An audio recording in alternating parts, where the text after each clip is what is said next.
Hi guys, രാവിലെ തന്നെ shirt വേണമെന്ന് പറഞ്ഞ് എന്നെ ഉറക്കത്തിൽ നിന്നാ വിളിച്ച് ഇതാ വീട്ടിൽ വന്ന് നിൽപ്പുണ്ട്.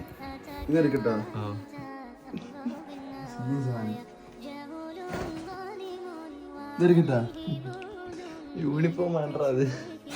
നാളെ വീട്ടിൽ നോമ്പ് 7 നോമ്പ് മുറിപ്പ് ഇവിടെയാണ് ഞങ്ങളുടെ കുടുംബക്കാരുടെ എല്ലാവരെയും. അങ്ങനെ അതിന് വേണ്ടിയുള്ള സാധനങ്ങളൊക്കെ എടുക്കാനായിട്ട് പോയി. കോളേജിൽ പോയിട്ട് അവനും വന്ന് അവനും തന്നെ പോയി എടുത്തു. നോമ്പുണ്ട് അതൊക്കെ എടുത്തുകൊണ്ടൊന്ന് ടാർപ്പ കെട്ടിക്കൊണ്ടിരിക്കുക. എല്ലാവരും കെട്ടാൻ സഹായിക്കുന്നുണ്ട്. എന്നും മിച്ചുവിൻ്റെ ഉമ്മയുടെയും പരാതിയാണ് ഒരു ജോലിയും ചെയ്യുന്നില്ലെന്ന്. അങ്ങനെന്താ ആപ്പിൾ കട്ട് ചെയ്ത് കൊടുക്കാം.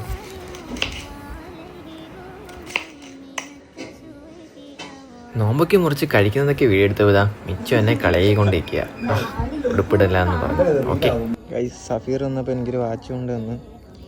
ഇഷ്ടപ്പെട്ടെങ്കിൽ എല്ലാവരും കമൻറ്റ് ചെയ്യണേ, വാച്ച് കൊള്ളാമെന്ന്. ഞാനും അവനും കൂടി ആലങ്കോട് എണ്ണ വാങ്ങാൻ പോയി. സ്പെൻഡറിൽ എണ്ണ ഇരുന്നിരിക്കുക. 50 രൂപയുടെ എണ്ണയിൽ 20 രൂപയുടെ എണ്ണയും അവൻ പുറത്തൊഴിച്ച് തന്നെ കളഞ്ഞു. ഇനി എത്ര രൂപയുടെ എണ്ണ ആണോ എന്തോ. സഫീറേ നോക്ക്, ബാക്കി നാളെ.